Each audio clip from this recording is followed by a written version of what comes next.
Hi, Kawaii Creatives, shop gals, and guys out there. It's your host, Imani K Brown, aka ipukekawaii, aka the head shop gal in charge, here with some more self-improvement over entrepreneurship. Let's get it.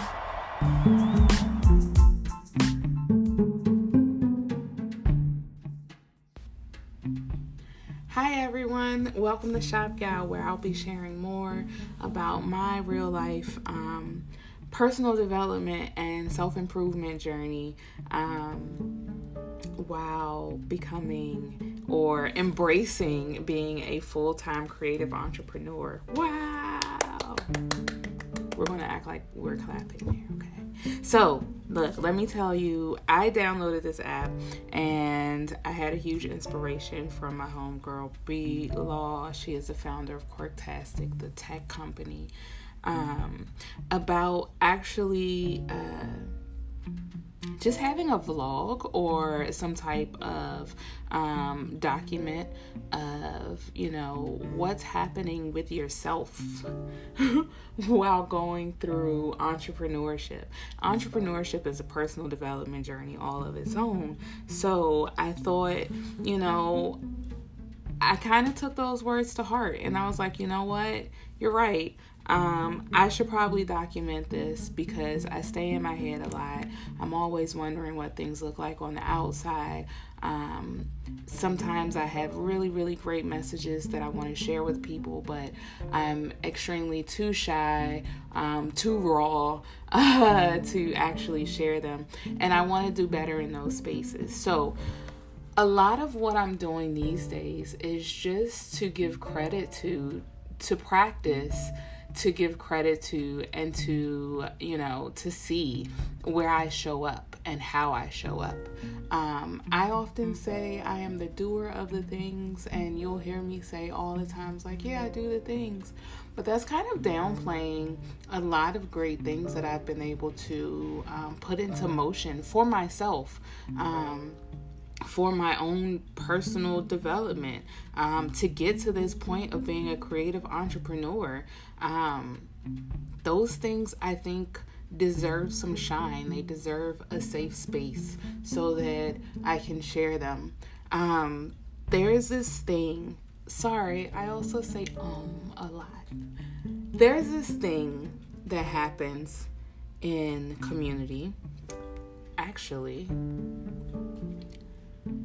let's back up. Hi, I'm Imani K Brown, tattoo artist and illustrator, because 2 minutes and some change into this podcast, I haven't even introduced myself. Where the fuck are my manners? This podcast, you already know what it's about, and yes, there will be cursing because as a tattoo artist, I also curse like a sailor and I curse a lot. I will try not to, to just, throw a lot of curse words out there here, unless I'm really emoting in a frustrating, angry way, sometimes happy. But I do curse. I want you to be comfortable, so I will try and limit my cursing as if, and not treat it as if I am in my private studio alone. But knowing that people will listen to this, and sometimes a lot of cursing does, clutter the message, I guess. That's the best way to put it. I don't know. Either way, I'll try and limit my cursing. There. Simple as pie. I really wanted to curse there, can you tell? Anyway, so I digress. Let's move forward. I'm on this new PR journey. Shout out to my team. They are amazing. Mauve Agency here in DC.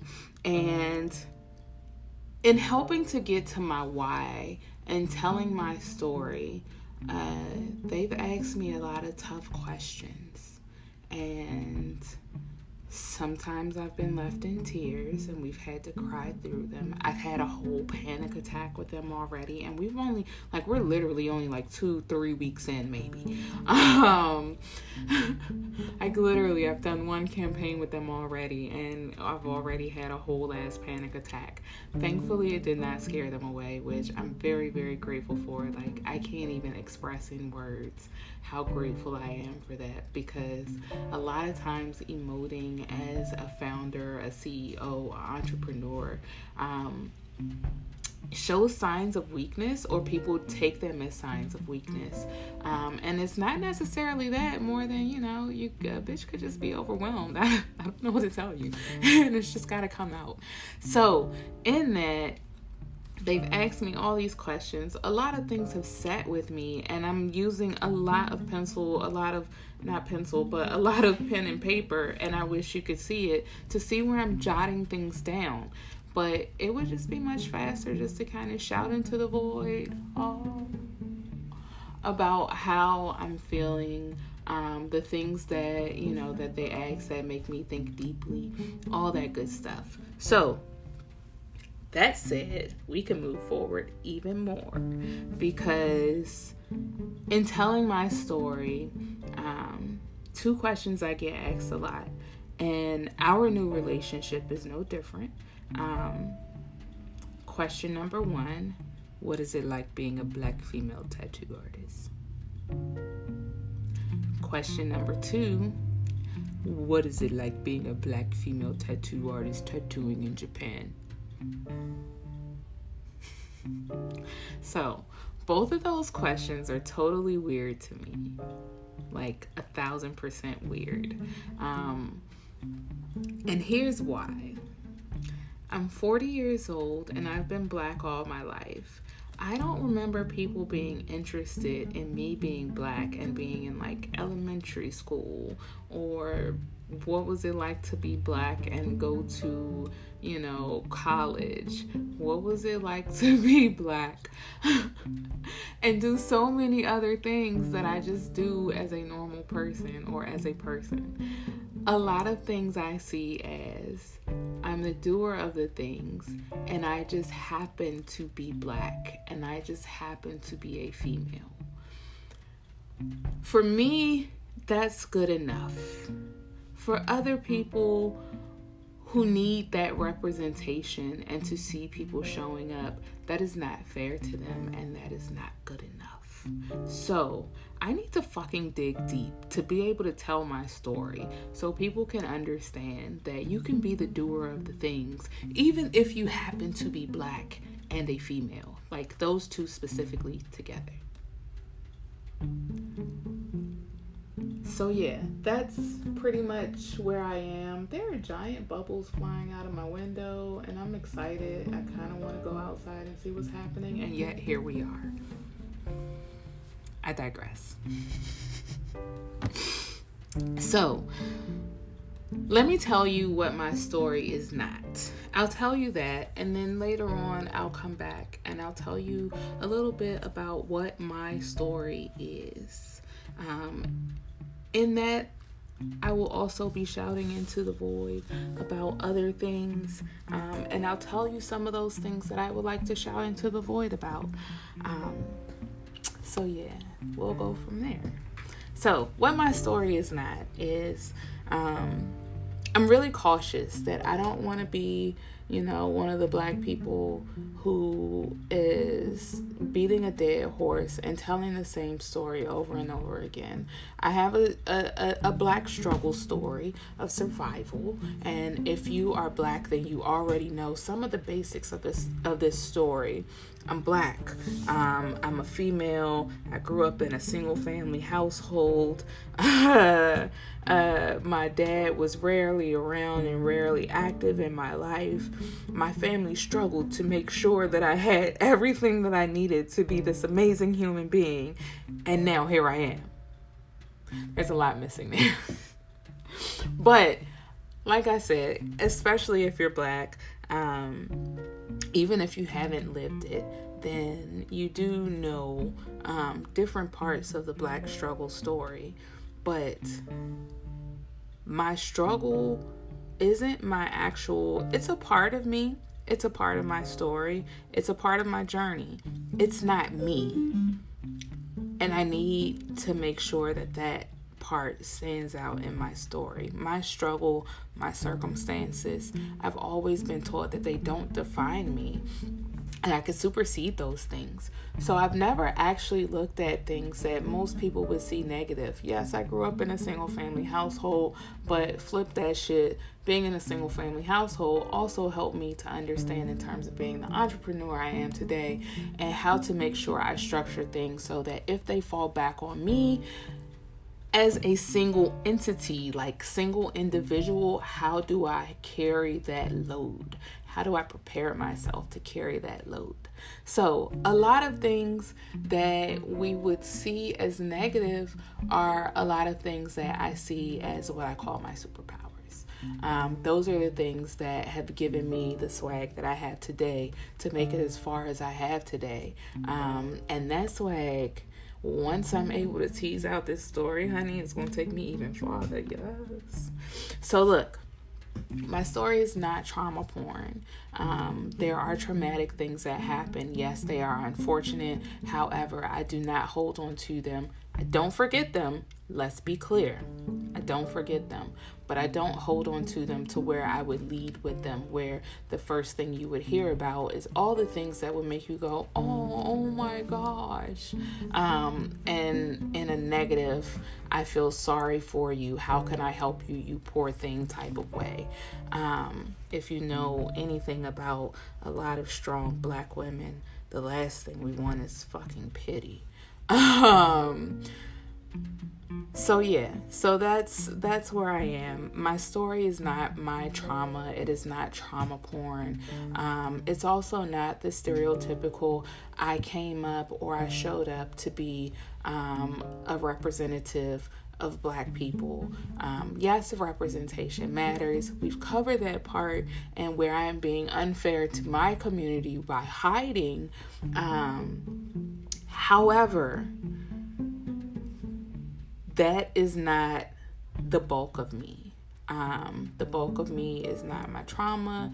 The bulk of me is not just in being Black. The bulk of me is in some other things that are in personal development. So I can't tell you those because I'm supposed to come back and tell you what my story is.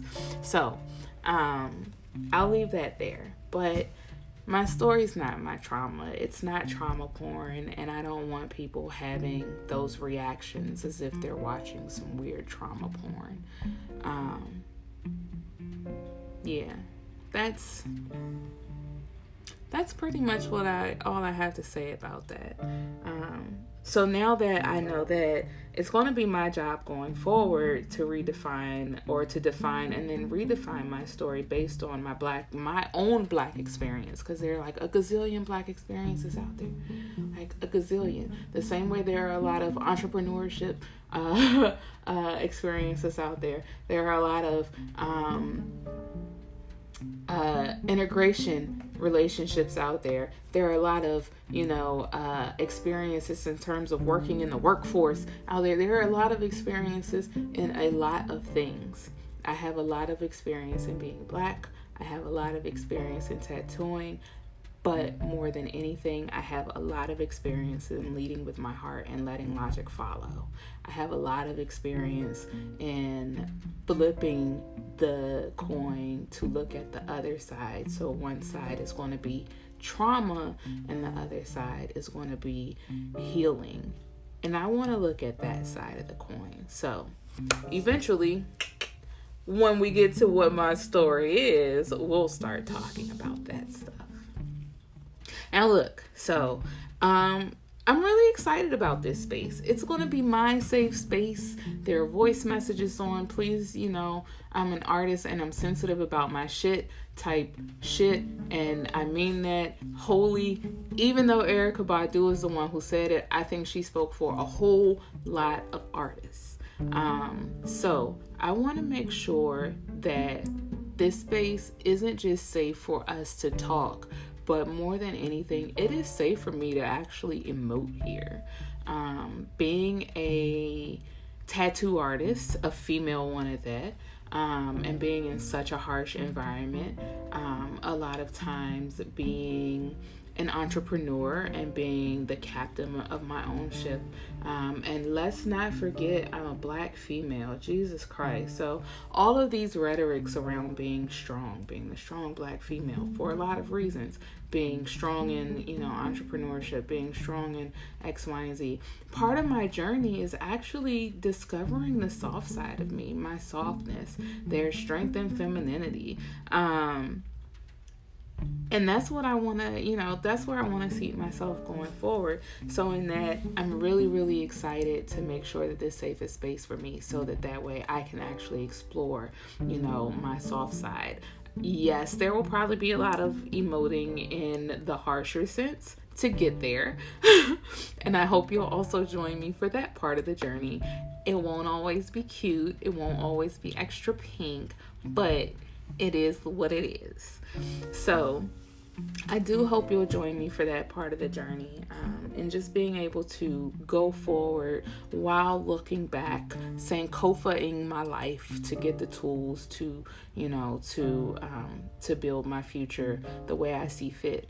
And that, like I said, redefining things. I'm defining and redefining my Black journey, my Black experience, my Black journey, my Black ass self, my Black business, all these things that help make Imani K Brown who she is.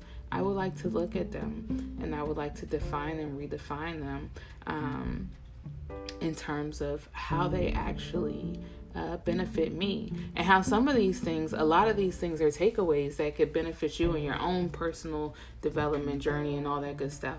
I'm no therapist, but I am a helpful being, and I do like to just share a lot of what is going on with me in hopes that it would help someone else. That's one of the ways that I work through my own trauma. And I'm an introvert, so sometimes just doing this helps get me out of my head, because it's scary in there sometimes. Yeah. So that shared. Some things to look forward to. We'll be talking about, me going to college and what that looked like as a performance to my family, and how I've shown up for other people and have lacked showing up for myself. Changing that. The intro into my hiding spaces. This is one of them. And it's a hiding space. It's not a bad thing, but again, I'm cultivating a safe space for myself and for others who can resonate with a lot of these things before anything else. So because a lot of other platforms will expect you to be a lot more polished, again, being a Black female, insert other things that I'm supposed to be strong about here. Being expected to be strong about those things means that showing too much emotion, showing just the right emotion is good. Showing too much emotion makes you vulnerable in a lot of times. But I'm going to have to find a space where I can process in real time and actually be as vulnerable as I need to be. So that would probably be this podcast right now. God help us all. This is going to get interesting. So there's that. And in that, being able to share how I would like to be able to show up one day. We know that we'll be looking at, at how I'm telling my story and being able to craft that and feeling and thinking deeply on that level. But then I'm on a journey going forward. So I'm Sankofaing things, going back to get my tools so that I can actually go forward. So I'm going back, but my journey is forward. So we're on this journey together of discovering these things. Some things, while I have been the doer of the things, are also very new to me because I haven't taken the time to process them. I did them, they were successful, and I kept it moving. The end. And it shouldn't be that. I should be able to process things. I should be able to pat myself on the back. I should be able to take time and space and actually say, I did a thing. This is the thing that I did, not just I did the thing. So in that, I want to be able to cultivate that space for this, or cultivate this space for that, so that one day I can show up, and then also one day I can see where so many other Shoppe Gal gang boss babe bitches are showing up just the same and taking up space and being amazing. So I'm very excited about that. I'm excited to share with you my OC Aquanetta and some other friends over time. Aquanetta is my bae. And I get to talk about feelings of being broken, where she comes from, what she represents now, what her voice is like, because she a boss bitch. But if you want to know what Aquanetta looks like, you can actually look at the cover to this particular, or to the actual podcast, the Shoppe Gal Talk podcast. If you look at the cover, then you can actually see a little bit of what Aquanetta looks like.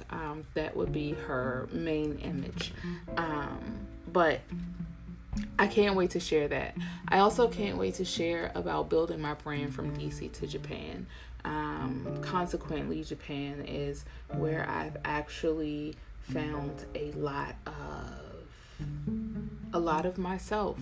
My biggest self-discoveries have been in Japan. I've been tattooing there 2 times a year for almost 8 years now, and when I go, I get to be my best introverted self. I get to activate all 5 senses because everything is new, and in those moments and in that space, I can see myself. I'm taking myself out of my normal everyday. I could put myself on autopilot, space. I know what time my bus comes. I know what time to give my cat his insulin. All these things that are just very much automated in my life.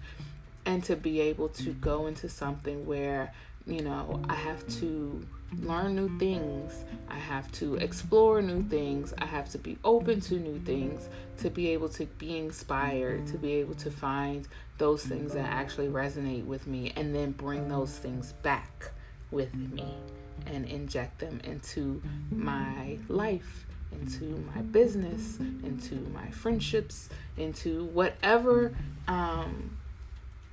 those spaces are where it's more well placed, I guess, that it helps enrich those things, or that one thing, who knows, whatever. But Japan is all about self-exploration and personal development. So I'm really, really excited to share more there. And last but not least, I'm really fucking excited to share my superpowers. Dun, dun, dun, dun. Yes. I call them learning curves. But, see, even the truck is excited. I hope you could have heard that. But I'm really excited to be able to share that, share a lot about what I call my superpowers. And I literally started calling them that like earlier this morning. But things that we would call mental illnesses. When my mental health has been waning literally since college, I developed some things from those spaces that have helped me. Some things I did not know I was diagnosed with from little, and that's crazy. But in that, I've been able to develop some pretty boss habits, some things that actually have injected themselves and taken hold to make me the entrepreneur I am today, the person I am today, the Black female I am today, the partner I am today, the sister I am. Like, it's so much. Like, there's so much in that, in embracing mental health, and not in a negative way, that I've been able to learn those things and have a better and a healthier relationship with those things that people would possibly consider negative, or disparaging about a person. These are a lot of the things that would have made me feel broken at one point. And some things, I was protected from so I wouldn't feel broken. I'm excited to talk about those things. I have to talk about them from this view, which is not very much of a view, because I'm not comfortable. Again, I have to cultivate the space first to be comfortable. But I will be as honest and open and forthcoming as I can be. But I'm not comfortable yet to show my face and share things. Yes, my social media is there. You can see my face a million times over in a lot of different things. I'm okay with that. But I need to separate these conversations, these emotes, these feels from being able to see myself for now. But one day, I'll be able to show up. Shoppe Gal Ethos is all about being a boss babe, but being able to embrace and unapologetically emote her way to success. That doesn't mean whining. It means that she realizes that she's human, that 9 times out of 10 she is the product, and that one of the most important things to do is to not take yourself for granted and to make sure others don't take you for granted either. The most important of those two is not taking yourself for granted. So that's what the Shoppe Gal ethos is. That's where I am. And I'm excited for this journey. I am excited, and I hope you will join me on it. I hope you will stay here with me. A fair warning, I am full of unpopular opinions, and I'm super, super judgmental on a lot of things. I'll be sharing a lot of unpopular opinions here, but hopefully I'll be able to break them down in a way that we can actually discourse. We can talk about it. It's not, a lot of these things aren't I'm right and you're wrong. We can exist in the gray area here. I think that's most important. It's not about choosing sides. It's about understanding each other and understanding those sides. And in this space, more than anything, it's about understanding self. Welcome to Shoppe Gal Talk. I hope to see you soonest. Janae.